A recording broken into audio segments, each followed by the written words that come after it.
सभी किसान भाइयों को मेरा नमस्कार।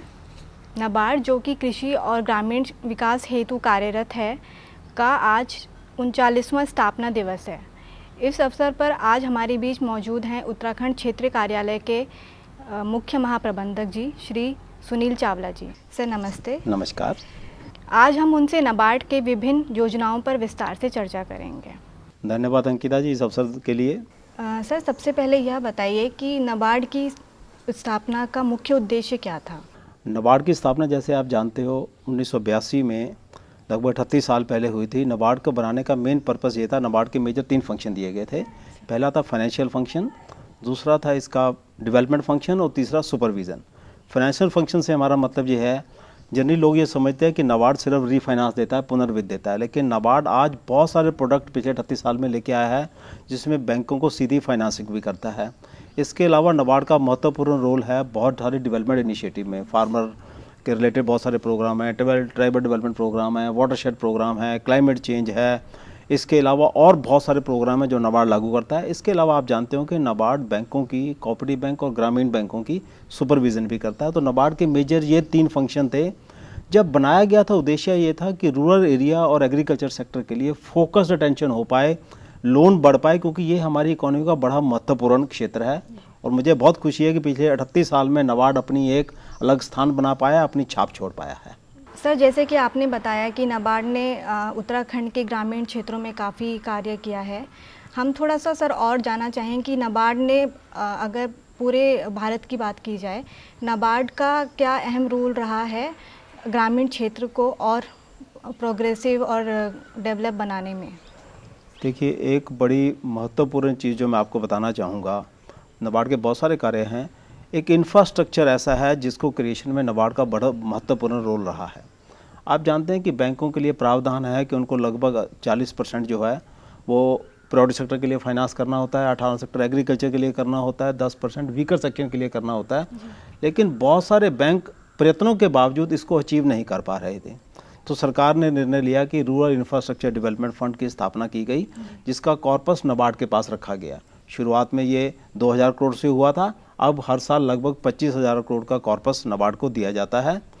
उत्तराखंड में नाबार्ड इसमें काफ़ी अच्छी फाइनेंसिंग कर रहा है, काफ़ी अच्छी फंडिंग कर रहा है। जब से राज्य की स्थापना हुई है हम लगभग 8,700 करोड़ रुपया यहाँ पे दे चुके हैं, सैंक्शन कर चुके हैं, और उसमें से लगभग 7,800 करोड़ रुपया डिसबर्स भी हो चुका है। नाबार्ड 37 डिफरेंट एक्टिविटी के लिए RIDF में फाइनेंस करता है। उत्तराखंड सरकार की अपनी प्रायोरिटी के हिसाब से यहाँ की सरकार लगभग 13-14 एक्टिविटी के लिए नाबार्ड से पैसा ले रही है। और लेकिन सबसे महत्वपूर्ण बात यह है कि यहाँ पे रूरल कनेक्टिविटी के लिए, रूरल रोड्स के लिए, इरिगेशन के लिए, स्कूल एजुकेशन के लिए, प्राइमरी हेल्थ सेंटर्स के लिए, इनके लिए सरकार काफ़ी प्राथमिकता दे रही है। ये सरकार की अपनी प्राथमिकता, वो किसके लिए पैसा लेना चाहती है, और यहाँ की सरकार जो इन चीज़ों के लिए पैसा ले रही है। और सबसे इम्पॉर्टेंट बात यह है कि उन एरिया में सड़कें पहुँच रही हैं जहाँ पे आज तक सड़क नहीं थी। इससे लोगों को इकोनॉमिक एक्टिविटी टेकअप करने में मदद मिल रही है। इरिगेशन की फैसिलिटी पहुँच गई है काफ़ी जगह पे, जिससे कृषि को बढ़ावा मिल रहा है। और मुझे उम्मीद है कि धीरे धीरे और भी गतिविधियाँ इसमें पिकअप करेंगी। उत्तराखंड में एक बड़ा चैलेंज है माइग्रेशन का। आप जानते हैं लोग यहाँ से माइग्रेट करते जा रहे हैं। लोगों को अगर हमें अपनी जगह पर रिटेन करना है तो हमें उनको आधारभूत सुविधाएं देनी पड़ेंगी। RIDF बड़ा महत्वपूर्ण रोल प्ले कर रहा है इंफ्रास्ट्रक्चर प्रोवाइड करने में, बेसिक इंफ्रास्ट्रक्चर ग्रामीण क्षेत्र में, ताकि लोगों को जो सुविधाओं के लिए वो गाँव को छोड़ के शहर जाते हैं वही सुविधाएँ उनको शहर गाँव में मिल पाएँ। इसके लिए RIDF बड़ा महत्वपूर्ण रोल प्ले कर रहा है। जैसे कि सभी जानते हैं सर कि क्रेडिट एक अहम भूमिका निभाता है किसी भी कार्य को शुरू करने के लिए। तो आप हमारे साथ थोड़ा सा शेयर करना चाहेंगे सर कि किस तरह से क्रेडिट जो प्लानिंग है वो नाबार्ड ने किस तरह से यहाँ उत्तराखंड क्षेत्र में इनिशिएट किया है, जिससे हमारे किसान भाइयों को काफ़ी मदद मिल सके? अंकिता जी, बहुत महत्वपूर्ण सवाल पूछा है आपने, और आपने बिल्कुल सही कहा। बैंक लोन या क्रेडिट ऐसी चीज़ है जो लोगों के जीवन में परिवर्तन लाने में बहुत मदद करता है। It works as a enabler, it works as a catalyst. NABARD ने देश के लगभग हर ज़िले में अपने DDM पोस्ट किए हुए हैं कि नाबार्ड का एक बड़ा प्राइम फंक्शन है क्रेडिट प्लानिंग का, और उत्तराखंड के भी सारे ज़िले हमारे DDM के द्वारा कवर किए गए हैं। वहीं से क्रेडिट प्लानिंग स्टार्ट होती है। हमारे DDM हर साल हर ज़िले की पोटेंशियल लिंक्ड प्लान, माने उस ज़िले में किस चीज़ को फाइनेंस करने की संभावना है, उसका आकलन करते हैं और उसकी क्रेडिट प्लानिंग करके पोटेंशियल लिंक क्रेडिट प्लान बनाते हैं। मैं यहाँ ये बताना चाहूँगा कि ये ऐसा नहीं कि नाबार्ड अपने आप से प्लान बनाता है, सभी स्टेक होल्डर से कंसल्ट करके, जिसमें district administration, government department, banks, university, सबको कंसल्ट करके हर एक ज़िले की एक प्लान बनाई जाती है। सभी ज़िलों की प्लान को कंबाइन करके हम स्टेट की एक प्लान बनाते हैं, जिसको हम स्टेट फोकस पेपर बोलते हैं। उसमें ना सिर्फ हम लोग फाइनेंस की बात करते हैं, बल्कि हम ये भी बात करते हैं कि अगर इस फाइनेंस का सदुपयोग करना है, इस फाइनेंस से हमको प्रगति करनी है, तो स्टेट गवर्नमेंट को क्या क्या पॉलिसी में परिवर्तन लाना चाहिए, क्या क्या इंफ्रास्ट्रक्चर प्रोवाइड करना चाहिए, बैंकों को क्या क्या करना चाहिए, गवर्नमेंट डिपार्टमेंट्स को क्या क्या करना चाहिए, ये उन सब के लिए हम लोग सुझाव देते हैं। यहाँ मैं एक डाटा आपसे शेयर करना चाहूँगा। आज से 3 साल पहले लगभग इस उत्तराखंड स्टेट के लिए फाइनेंस जो बैंक करते थे लगभग 16,000 करोड़ का करते थे, जिसमें एग्रीकल्चर, नॉन फार्म सेक्टर, सभी सेक्टर शामिल हैं। इस साल कोविड के कारण सरकार का भी बहुत सारा जोर है फाइनेंसिंग के ऊपर। जो सन 2020-21 की प्लान जो बनाई गई है, जो भी अप्रूव की है, वो है 25,800 करोड़ की प्लान बनाई गई है। इसमें और ज़्यादा महत्वपूर्ण बात यह है कि एग्रीकल्चर, जिसमें लगभग लास्ट ईयर हमने 8,000 करोड़ बैंकों ने फाइनेंस किया था, और मैं यहाँ ये आपको बताना चाहूँगा कि उत्तराखंड में बैंक बड़ा महत्वपूर्ण रोल प्ले कर रहे हैं और बड़ा अच्छा काम कर रहे हैं। जो भी टारगेट है बैंक अचीव कर रहे हैं जी। पिछले साल लगभग 8,000 करोड़ का टारगेट रखा गया था, बैंकों ने उसको फाइनेंस किया, लेकिन क्योंकि इस साल में रिवर्स माइग्रेशन हो रहा है, कृषि के ऊपर जोर है, तो हमने इस साल के लिए 2020-21 के लिए एग्रीकल्चर फाइनेंस का टारगेट 5,000 करोड़ और बढ़ा के लगभग 13,000 करोड़ रखा है। और उसमें टारगेट के अंदर हम लोग चाहते हैं कि खाली क्रॉप लोन, फसली ऋण ना दिया जाए, बल्कि कैपिटल फॉर्मेशन हो। इसके लिए टर्म लैंडिंग के लिए भी लगभग 40% टारगेट रखा गया। मीन्स 13,000 करोड़ में से लगभग 5,000 करोड़ बैंक फाइनेंस करेंगे अलाइड एक्टिविटी के लिए, जिसमें डेयरी है, पोल्ट्री है, फिशरी है, वेजिटेबल फार्मिंग है, ऑफ सीजन वेजिटेबल है, कोल्ड स्टोरेज है, वेयर हाउसेज है, ये सब एक्टिविटी के लिए करेंगे। और नाबार्ड ने जो PLP स्टेट फोकस पेपर बनाया है, उसी को बेस मान के ये टारगेट डिसाइड किए गए हैं, और अभी सभी ब्रांचेज अपनी प्लान बना के इसके अंडर फाइनेंसिंग करेंगे। जैसे कि हम सभी जानते हैं सर, उत्तराखंड क्षेत्र में ज़्यादातर किसान अभी भी पारंपरिक खेती में जुड़े हुए हैं। आप सभी जानते हैं पारंपरिक खेती इतनी लाभकारी साबित नहीं हो रही है और इनोवेटिव खेती में काफ़ी जोर दिया जा रहा है। तो नाबार्ड उसमें किस तरह से सहयोग दे रहा है, उसमें आप थोड़ा हमें बताना चाहेंगे सर? उत्तराखंड जो है वो देवभूमि के नाम से जाना जाता है, और बाय डिफ़ॉल्ट उत्तराखंड जो है वो ऑर्गेनिक है। अब जब पूरी दुनिया ऑर्गेनिक की तरफ जा रही है, उत्तराखंड तो सदियों से ऑर्गेनिक फार्मिंग करता आ रहा है, और यही इसका ब्रांड है और इसकी डिमांड भी बहुत है। नाबार्ड इसमें अपना छोटा सा योगदान विभिन्न एक्टिविटी के थ्रू दे रहा है। हमारे पास कई फंड्स हैं जिससे हम लोग ग्रांट देते हैं। उसमें बड़ा महत्वपूर्ण फंड है हमारा फार्म सेक्टर प्रमोशन फंड। उसके अंडर कुछ प्रोजेक्ट जो हमने सैंक्शन किए हैं, मैं आपकी जानकारी में लाना चाहूँगा। एक प्रोजेक्ट जो हमने सैंक्शन किया है वह ज़ीरो बेस्ड नेचुरल फार्मिंग का। हम चाहते हैं जो ज़ीरो बेस्ड नेचुरल फार्मिंग आजकल बड़ी पॉपुलर हो रही है, हमने किसानों को यहाँ से ट्रेनिंग में भेजा है, ये लोग सीख के आए हैं, उसके बाद अपने गाँव में ये एक्टिविटी टेकअप कर रहे हैं। इसके अलावा एक कृषि विज्ञान केंद्र के साथ मिलकर हमने इंटीग्रेटेड फार्मिंग का एक प्रोजेक्ट भी सैंक्शन किया है, जिसमें लगभग 100 किसानों को हम लोग मदद करने वाले हैं। आप जानते हैं आत्मनिर्भर भारत के प्रोजेक्ट जो अनाउंस किया है, उसके अंडर ही अपना हनी के ऊपर बी कीपिंग को बहुत जोर दिया गया है। हमने यहाँ पे हनी बी ब्रीडिंग सेंटर के लिए भी एक प्रोजेक्ट सैंक्शन किया है, ताकि हनी की एक्टिविटी फार्मर टेकअप कर पाएँ, उनको जो है कोई इसमें परेशानी ना आए। इसके अलावा क्लाइमेट चेंज का एक प्रोजेक्ट है। आज बहुत बड़ा चैलेंज है हमारे सामने क्लाइमेट चेंज का, वातावरण का प्रभाव सब तरफ पड़ रहा है। चंपावत में देश में कुछ ही प्रोजेक्ट सैंक्शन हुए हैं, उसमें एक प्रोजेक्ट उत्तराखंड में सैंक्शन हुआ है जो चंपावत में चल रहा है, जो कि हम NGO के माध्यम से लागू कर रहे हैं। क्लाइमेट चेंज का प्रोजेक्ट जो है वो चंपावत में चल रहा है। उससे हमें उम्मीद है क्लाइमेट रिजिलियंट एक्टिविटी जो है वो फार्मर टेकअप कर पाएंगे, ताकि क्लाइमेट चेंज का जो इम्पैक्ट है उनके ऊपर कम हो पाए। इसके अलावा कुछ और चीज़ें जो हम लोगों ने हमारे कंसिडरेशन में हैं, हम लोग चंपावत में एक तो ऑलरेडी सैंक्शन कर चुके हैं हम लोग सॉर्टेड सीमेंट टेक्नोलॉजी प्रोजेक्ट। माने अभी तक क्या होता है 50% मेल और 50% मेल फीमेल चाइल्ड पैदा होता है एनिमल का। हम इस प्रोजेक्ट के अंदर वो रेशो को चेंज करना चाहते हैं। हम चाहते हैं कि ज़्यादा जो बछड़े पैदा हों वो फीमेल हों, ताकि फार्मर इनकम मिल्क के माध्यम से बढ़ पाए। ये प्रोजेक्ट हमने चंपावत में सैंक्शन किया है।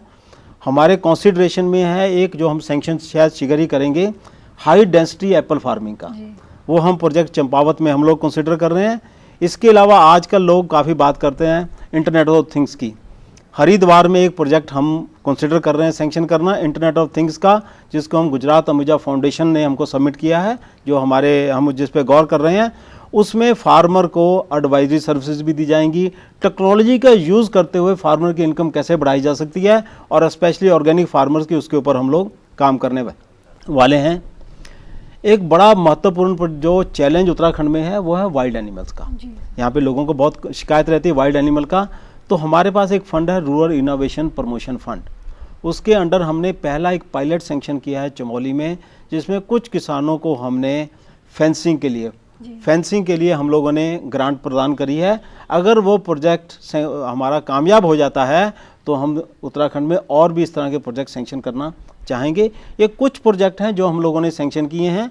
इसके अलावा हम लोग किसानों को टेक्नोलॉजी अडॉप्ट करने के लिए, किसान बाहर कहीं भी जाना चाहें सीखने के लिए, उसके लिए भी किसानों की मदद करते हैं, उनको ग्रांट प्रदान करते हैं। सर, जैसे कि आपने अभी इनोवेटिव खेती के बारे में हमें बताया, नाबार्ड अभी किसी विश्वविद्यालय या कोई अन्य संस्था के साथ जुड़कर इसमें कार्य कर रहा है? देखिए, उत्तराखंड का एक बड़ा महत्वपूर्ण विश्वविद्यालय है जीबी पंत यूनिवर्सिटी। जी सर। हमारा पहले नाबार्ड ने वहाँ पे नाबार्ड चेयर भी सेटअप कर रखी थी। 3 साल के लिए नाबार्ड चेयर को हम लोगों ने सपोर्ट किया है, ग्रांट सपोर्ट दिया है। उसके अलावा अभी हाल ही में हमने उनके साथ एक MOU साइन किया है, जो अगले 5 साल के लिए MOU है। उस MOU का पर्पज़ यह है कि बहुत सारे एरिया में उनका एक्सपर्टीज़ है, कुछ एरिया में हम काम कर रहे हैं, हम मिलके एक दूसरे के स्ट्रॉन्ग पॉइंट्स को साथ में लेके काम करें। और हमने ये MOU साइन किया 5 साल के लिए, और उसके अंडर हमारे बहुत सारे किसानों को already GB Pant university training दे चुकी है, और आगे भी नई नई एक्टिविटी में जीबी पंत यूनिवर्सिटी उनको ट्रेनिंग देगी।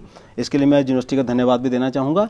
इसके अलावा यहाँ पे बहुत सारी यूनिवर्सिटीज़ हैं, बहुत सारे इंस्टीट्यूशंस हैं, उनको हम लोग सपोर्ट करते हैं सेमिनार करने के लिए, स्टडीज़ करने के लिए, ताकि जो सरकार की प्रायोरिटी एरियाज़ के हैं उसके ऊपर चिंतन हो पाए। जैसे डबलिंग ऑफ फार्मर इनकम है, इसके ऊपर हम लोग काफ़ी हम लोग सेमिनार सपोर्ट करते हैं। मैं आपके द्वारा ये भी लोगों के नोटिस में लाना चाहूँगा कि नाबार्ड की बड़ी महत्वपूर्ण स्कीम है समर इंटर्नशिप स्कीम। जी। हर साल हम 2 बच्चों को जो यहाँ के एरिया में काम करते हैं, उनको उत्तराखंड में किसी इंपॉर्टेंट इश्यू के ऊपर स्टडी करने के लिए भी सपोर्ट करते हैं, और हर साल 2 बच्चे को लेते हैं। इस साल अनफॉर्चुनेटली कोविड के कारण ये नहीं हो पा रहा, लेकिन ये अगले साल से इसको हम दोबारा शुरू करेंगे। और मुझे बताते हुए बड़ी खुशी हो रही है कि ये जो बच्चे हैं, ये ऐसे नए नए इश्यूज़ निकाल के लेके आते हैं जिसमें नई तरह की पॉलिसी बनाने में, पॉलिसी चेंज करने में, और ग्राउंड लेवल पे क्या हो रहा है उसकी जानकारी मिलने में बहुत मदद होती है, और ये बच्चे बहुत अच्छा काम करते हैं। इस वर्ष के बजट में FPO के ऊपर काफ़ी चर्चा की गई थी, तो आप थोड़ा हमें बताना चाहेंगे कि नाबार्ड किस तरह से सहयोग दे रहा है उत्तराखंड में FPO का गठन करने हेतु? देखिए, आप जानते हैं कि हिंदुस्तान में मैक्सिमम किसान जो हैं वो स्मॉल एंड मार्जिनल फार्मर हैं। आज की डेट में स्मॉल एंड मार्जिनल फार्मर ना मार्केट में, ना इनपुट्स में बड़े फार्मर के साथ कम्पीट नहीं कर सकता, क्योंकि वो उसके बाद में रिसोर्सेज नहीं हैं। तो नाबार्ड ने एक छोटी सी कोशिश करी थी फार्मर प्रोड्यूसर ऑर्गेनाइजेशन बनाने की। हम लोगों ने, सरकार ने एक फंड अनाउंस किया था, उसमें हम लोगों ने शुरू करी थी, लेकिन उनकी कामयाबी को देखते हुए इस बार बजट में माननीय वित्त मंत्री ने अनाउंस किया है कि पूरे देश में 10,000 FPO स्थापित की जाएंगी। उत्तराखंड के परिप्रेक्ष्य में बताना चाहूँगा, आज तक नाबार्ड जो है लगभग 90 FPO को सपोर्ट कर चुका है उत्तराखंड में, और वो 90 FPO जो हैं उसमें लगभग 19,000 किसान जुड़े हुए हैं, और सभी किसान लगभग स्मॉल एंड मार्जिनल फार्मर हैं। उसमें बहुत सारी महिलाएं भी हैं। और ये जो FPO हैं ये काफ़ी अच्छा काम कर रहे हैं। ये वेजिटेबल के एरिया में काम कर रहे हैं, ऑफ सीजन वेजिटेबल में कर रहे हैं, देन ऑर्चर्ड में कर रहे हैं, और उसके अलावा डेयरी में, पोल्ट्री में, विभिन्न गतिविधियों में ये लोग काम कर रहे हैं। और ये हमारा एक्सपीरियंस ये कहता है कि इन FPO बनाने के बाद इन लोगों की इनकम में काफ़ी बढ़ोतरी भी हुई है, और ये लोग उसके गठन से काफ़ी खुश भी हैं, क्योंकि अब इनको मार्केट भी मिल रही है। एक बड़ी महत्वपूर्ण चीज़ ये है कि ये अब FPO धीरे धीरे E-NAM के प्लेटफॉर्म के ऊपर भी आने शुरू हो गए हैं, और ये अपना प्रोड्यूस E-NAM के माध्यम से कहीं भी बेच पा रहे हैं, जो आज से पहले FPO नहीं कर पा रहे थे। कई FPO ऐसे हैं जो सरकार की तरफ से जो मिनिमम सपोर्ट प्राइस है उसके ऊपर प्रोक्योरमेंट भी करते हैं। इसके अलावा ये जो FPO हैं ऑर्गेनिक प्रोड्यूस भी कर रहे हैं, और इनके प्रोडक्ट की बहुत सारी डिमांड है। मैं ये भी आपको बताना चाहूँगा, बहुत सारे FPO ऐसे हैं जिनका प्रोड्यूस जो है मार्केट में जो प्राइस है, जो नॉर्मल प्राइस है, उससे ज़्यादा में उसकी डिमांड है, और लोग इसको ले रहे हैं। क्योंकि अब इरा जो है वो डिजिटाइजेशन का है। सारे एफपीओ हमने डिजिटल प्लेटफॉर्म के ऊपर डाले हुए हैं, डिजिटाइजेशन सबकी की है, एक एक मेंबर के डिटेल उसमें कैप्चर किए गए हैं और उनका बिजनेस कैसे चल रहा है उसके ऊपर भी हम लोग डिजिटाइजेशन कर रहे हैं। इसके अलावा बिजनेस प्लान बनाने के लिए, बिजनेस ग्रो करने के लिए भी हम लोग उनकी मदद करते हैं। और यहाँ एक बड़ी इंपॉर्टेंट बात यह है कि बहुत सारे बैंक जो हैं उन्होंने एफपीओ को फाइनेंस करने की पॉलिसी बनाई है जी। वो बैंक एफपीओ को फाइनेंस भी कर रहे हैं। अगर किसी कारण कोई बैंक फाइनेंस नहीं कर पाता तो नाबार्ड की एक अपनी सब्सिडरी है नैब किसान, वो एफपीओ को फाइनेंस कर रही है। हमने राज्य सरकार से ये अनुरोध किया है कि बहुत सारी स्टेट की ऑलरेडी एफपीओ पॉलिसी है, हमने उत्तराखंड सरकार से भी अनुरोध किया है कि आपकी भी एक एफपीओ पॉलिसी होनी चाहिए कि उत्तराखंड में maximum farmer small and marginal farmer हैं, तो एफपीओ पॉलिसी होनी चाहिए और उस एफपीओ में कुछ 4-5 चीज़ें ऐसी होनी चाहिए जो स्मॉल एंड मार्जिनल फार्मर और एफपीओ के मेंबर की मदद कर पाएँ। मुझे उम्मीद है सरकार इसके ऊपर गौर करेगी। कृषि क्षेत्र के अलावा नाबार्ड गैर कृषि क्षेत्र के लिए भी कोई कार्य कर रहा है, आप थोड़ा हमें बताना चाहेंगे? बिल्कुल सही आपने कहा।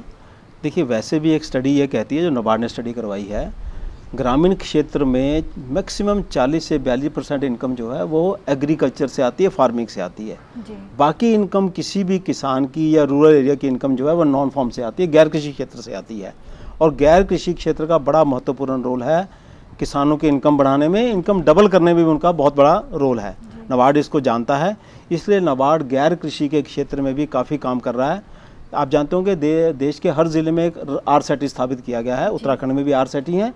आरसेटी जो ट्रेनिंग प्रदान करते हैं उसके लिए काफ़ी सारी फंडिंग जो है नाबार्ड प्रदान करता है। इसके अलावा उनको कैपिटल एक्सपेंडिचर के लिए भी नाबार्ड ने कुछ ग्रांट दी है जिसमें ताकि उनकी ट्रेनिंग कॉलेजेस की सुविधाएं बढ़ पाएँ। इसके अलावा जैसे मैंने बताया कि हम फार्म सेक्टर में एफपीओ स्थापित करते हैं, इसी तरह नॉन फार्म सेक्टर के लिए जिसको हम ओएफपीओ बोलते हैं, ऑफ फार्म प्रोड्यूसर ऑर्गेनाइजेशन, वो भी हमारी एक पॉलिसी है और एक प्रोजेक्ट हमारे कंसिडरेशन में है जिसको शायद हम शीघ्र ही सैंक्शन भी कर पाएंगे। इसके अलावा जो ये प्रोडक्ट बनाते हैं ग्रामीण क्षेत्र में, इनको मार्केटिंग की बहुत बड़ी इशू है। रूरल हार्ट एक हमारी स्कीम है जिसमें हम लोग 10 लाख रुपए तक ग्रांट दे सकते हैं, रूरल हार्ट को भी हम सपोर्ट करते हैं। और हमने उत्तराखंड में बहुत सारे रूरल मार्ट सपोर्ट किए हैं। रूरल मार्ट का क्या मतलब है कि जहाँ पे अपना प्रोडक्ट लाके वो बेचेंगे उस दुकान का किराया 3 साल तक नाबार्ड देगा, ना सिर्फ किराया देगा बल्कि सेल्समैन की सैलरी और उसको फर्निश करने के लिए। इसके अलावा नाबार्ड ने हाल ही में, मैं ये आपके माध्यम से बताना चाहूँगा, एक नैब वेंचर ऑर्गेनाइजेशन स्थापित किया, सब्सिडी स्थापित किया है जो एग्रीकल्चर या non agriculture, non farm sector में जो नया अपना प्रोजेक्ट स्थापित करेंगे, इनोवेटिव चीज़ करेंगे, तो नाबार्ड नैब वेंचर के अंडर उनको सपोर्ट करेगा। इसमें हम लोग इक्विटी में भी कंट्रीब्यूट कर सकते हैं और इसके अलावा हम लोग उनको ग्रांट भी दे सकते हैं। इसके अलावा NABARD rural innovation centre, rural business innovation centre और एग्री बिजनेस इंक्यूबेशन सेंटर, इनके लिए भी नाबार्ड सपोर्ट कर रहा है। और इसके अलावा नॉन फार्म सेक्टर में नाबार्ड रीफाइनेंस भी देता है बैंकों को, आप जानते होंगे। और मुझे बताते हुए खुशी हो रही है कि हमारा ये जो रीफाइनेंस का शेयर है, जो कंसेशनल फंडिंग है, उत्तराखंड में नॉन फार्म सेक्टर के लिए हर साल बढ़ता जा रहा है। बैंक फाइनेंस कर रहे हैं और नाबार्ड उनको नॉन फार्म सेक्टर के हमारे फंड के अंडर जो हम रीफाइनेंस देते हैं, हम लोग उनको रीफाइनेंस दे रहे हैं। सर, कृषि क्षेत्र में इंटेलेक्चुअल प्रॉपर्टी राइट IPR भी काफ़ी उभर के आ रहा है, आप उसके बारे में भी हमें, हमारे किसान भाइयों को थोड़ा बताना चाहेंगे सर? अंकिता जी, ऐसा है कि नॉन फार्म सेक्टर में उत्तराखंड की यूनिक प्रोडक्ट हैं बहुत सारे जी। और आजकल इरा ऐसा है कि जो चीज़ जहाँ पे बनती है उसको उसका क्रेडिट मिलना चाहिए, उसका बेनिफिट मिलना चाहिए। तो उत्तराखंड में हमने स्टार्ट किया है, बिगनिंग किया है GI, जियोग्राफिकल इंडिकेशन के अंडर 7 ऐसे प्रोजेक्ट हैं जिनको रजिस्टर करने के लिए नाबार्ड ने ग्रांट प्रोवाइड करी है। और मुझे उम्मीद है कि ये GI का प्रोसेस जो है बड़ी जल्दी कंप्लीट हो जाएगा और ये चीज़ें उत्तराखंड के नाम से जानी जाएंगी। तो 7 के अंडर को ऑलरेडी हम लोग सपोर्ट कर रहे हैं। इसके अलावा और जो भी फ्यूचर में आएंगे नाबार्ड उसके लिए सपोर्ट करने के लिए तैयार है। सर, नाबार्ड भारत की विभिन्न योजनाओं में सब्सिडी का कार्य देखता है, आप हमें थोड़ा बताना चाहेंगे सर कैसे, कौन कौन सी स्कीम्स हैं जिसमें हमें नाबार्ड के द्वारा सब्सिडी मिल सके कृषि क्षेत्र में? देखिए, नाबार्ड के पास भारत सरकार के काफ़ी फंड हैं जो नाबार्ड के माध्यम से रूट किए जाते हैं। पहले वेयर हाउसिंग इंफ्रास्ट्रक्चर फंड था, फूड प्रोसेसिंग फंड था, ये तो फंडिंग है जिसमें लोनिंग की जाती है। लेकिन जो आपने सवाल पूछा सब्सिडी के बारे में, आज की डेट में 2 स्कीम ऐसी हैं जो नाबार्ड के माध्यम से लागू की जा रही हैं, बड़ी महत्वपूर्ण स्कीम है। पहली स्कीम है agree clinic agri business centre, जिसका उद्देश्य है एक्सटेंशन सर्विसेज प्रोवाइड करना। और एक्टिविटी को टेकअप करने के लिए इनकरेज करना। एक स्कीम भी नाबार्ड के माध्यम से लागू की जा रही है। दूसरी स्कीम जो लागू की जा रही है जिसमें वेयर हाउस, गोडाउन्स, मतलब स्टोरेज इंफ्रास्ट्रक्चर क्रिएट करने के लिए एग्री मार्केटिंग इंफ्रास्ट्रक्चर की स्कीम, ये जो 2 स्कीमें हैं ये नाबार्ड के माध्यम से आज की डेट में लागू की जा रही हैं। लेकिन आप जानते हैं आत्मनिर्भर भारत पैकेज के अंडर सरकार ने कहा कि लगभग 1 लाख करोड़ रुपया फॉर्म लेवल के ऊपर इंफ्रास्ट्रक्चर क्रिएट करने के लिए एक फंड अनाउंस किया जाएगा। उसकी गाइडलाइन हम लोग वेट कर रहे हैं। इसके अलावा मैं आपको बताना चाहूँगा कि ये सब्सिडी स्कीम तो नहीं है, लेकिन animal husbandry infrastructure development fund, dairy infrastructure development fund, aquaculture infrastructure development fund, इस तरह की और बहुत सारी स्कीमें हैं जो नाबार्ड के माध्यम से लागू की जाती हैं, जिसमें नाबार्ड स्टेट गवर्नमेंट एंटिटीज़ को भी फाइनेंस करता है। तो ये कुछ फंड हैं जो नाबार्ड के माध्यम से लोग बेनिफिट उठा सकते हैं। कोविड-19 महामारी के चलते सारा विश्व प्रभावित हुआ है और उत्तराखंड भी उससे अछूता नहीं रहा, जिसके चलते हमारे प्रवासी मजदूर उत्तराखंड वापस आए हैं। अब उनके सामने आजीविका एक सबसे बड़ा प्रश्न है। तो इसमें नाबार्ड किस रूप से सहयोग कर रहा है? ऐसी कौन कौन सी स्कीम्स हैं जो नाबार्ड ने निकाली है जो जिसमें उनका कोई लाइवलीहुड जनरेशन हो सके या कोई कार्य वो यहाँ पर शुरू कर सके? आपने बिल्कुल सही कहा कि कोविड-19 के कारण लोगों की लाइवलीहुड पे बहुत इम्पैक्ट हुआ है और उत्तराखंड में रिवर्स माइग्रेशन हुआ है। ऑलरेडी बहुत सारे गांव थे जहां से लोग जा चुके थे, लगभग 1000 से ज़्यादा गांव। लेकिन अब जो खबर बता रही है कि बहुत सारे लोग उन गाँव में भी वापस आने शुरू हो गए हैं। अब ज़रूरत यह है कि इन लोगों को यहाँ पर रिटेन किया जाए, लाइवलीहुड दिया जाए। तो सबसे पहला काम जो नाबार्ड ने किया, ताकि बैंक को इनको फंडिंग प्रोवाइड करने में बैंकों के पास फंड की शॉर्टेज ना हो, तो हमने एक स्पेशल लिक्विडिटी फैसिलिटी के अंडर यहाँ के बैंकों, कोऑपरेटिव बैंकों को 150 करोड़ रुपया इमीडिएट रिलीज़ किया, ताकि जिसको लोन की रिक्वायरमेंट है एग्रीकल्चर के लिए, उसको फंड्स की कोई शॉर्टेज ना हो, वो फंड उसको प्रदान किए जा सकें। अब जो हमारे लोग, जो भाई हमारे वापस आए हैं, मैं उनको ये कहना चाहूँगा कि एग्रीकल्चर में, जैसे मैंने ऑलरेडी बताया, लगभग हमने 25,000 करोड़ टोटल स्टेट के लिए प्लानिंग रखी है, जिसमें 13,000 करोड़ एग्रीकल्चर के लिए रखा है। तो बैंकों की तरफ से ऋण देने में कोई दिक्कत नहीं आएगी। मैं उन भाइयों से अनुरोध करूंगा, आप लोग एग्रीकल्चर में स्पेशली टर्म लेंडिंग की एक्टिविटी, जैसे डेयरी हो गया, पोल्ट्री हो गया, इस तरह की बहुत सारी गतिविधियाँ हैं। यहाँ का क्लाइमेट ऐसा है जो जैसे यहाँ पे हॉर्टिकल्चर हो गया जी। और मैं यहाँ सरकार की प्रशंसा करना चाहूँगा, राज्य सरकार ने भी बहुत सारे कदम अनाउंस किए हैं और नाबार्ड की फंडिंग सपोर्ट से और राज्य सरकार की पहल से मिलके अगर ये लोग बेनिफिट उठाएंगे, मुझे उम्मीद है ये लोगों को यहाँ पे रोज़गार मिलने में, अपना गतिविधि टेकअप करने में कोई दिक्कत नहीं होगी। जहाँ जहाँ RADF की फंडिंग हुई है, जहाँ पे इरिगेशन फैसिलिटी पहुँच गई है, दैट मीन्स वहाँ पे एग्रीकल्चर टेकअप किया जा सकता है। हमारे DDM डिस्ट्रिक्ट में मौजूद हैं, तो अगर ये किसान भाई हमारे DDM से मिलेंगे, वो उनको गाइड कर पाएंगे कि हमारे ज़िले में, हर डिस्ट्रिक्ट की PLP बनी हुई है, हमारे ज़िले में कौन सी गतिविधि के लिए स्कोप है और उस गतिविधि को बैंक फाइनेंस करेंगे। नाबार्ड की वेबसाइट के ऊपर लगभग 100 से ज़्यादा मॉडल प्रोजेक्ट्स हमने वेबसाइट पे डाले हुए हैं, क्योंकि सबसे बड़ी दिक्कत लोगों को क्या आती है, प्रपोजल बनाने में। तो अगर किसी को प्रपोजल बनाने में दिक्कत आती है तो नाबार्ड की वेबसाइट के ऊपर मॉडल प्रोजेक्ट रिपोर्ट डाली हुई है, उसको डाउनलोड करके लोग अपनी मॉडल प्रोजेक्ट रिपोर्ट भी बना सकते हैं। कोई हमारा भाई नॉन एग्रीकल्चर एक्टिविटी टेकअप करना चाहेगा, मैंने ऑलरेडी बताया RCET के अंदर ट्रेनिंग की सुविधा है। RCET में जाके वो जो भी इनकी ट्रेनिंग रिक्वायरमेंट है उसके बारे में पता कर सकते हैं। हमारे DDM जो हैं वो RCET की लोकल एडवाइजरी कमेटी में हैं, वो उनकी मदद करेंगे ट्रेनिंग लेने में। जिस तरह की ट्रेनिंग चाहेंगे RCET उसको मदद करता है और नाबार्ड हमेशा उनके साथ है। सर, नाबार्ड की विभिन्न योजनाओं के बारे में विस्तार से बताने के लिए आपका बहुत बहुत धन्यवाद। और नाबार्ड की स्थापना दिवस के लिए हम फिर से आपको एक बार बहुत बहुत शुभकामनाएं और बधाई देते हैं। धन्यवाद अंकिता जी। मैं यहाँ पे ये एक बार फिर से धन्यवाद देते हुए आपको ये कहना चाहूँगा कि नाबार्ड अपना जो योगदान दे रहा है देश की प्रगति में, बहुत छोटा सा योगदान है लेकिन महत्वपूर्ण योगदान दे रहा है। आज अपने स्थापना दिवस के मौके पर हम फिर प्रतिबद्ध हैं कि हम लोगों के साथ मिलकर काम करते रहेंगे। सरकार, किसान, NGO जिनके साथ भी हमको काम करना है, हम उनके साथ काम करने के लिए प्रतिबद्ध हैं और देश की प्रगति में, खासतौर पर किसानों के प्रगति में अपना योगदान देते रहेंगे। बहुत बहुत धन्यवाद। Thank you.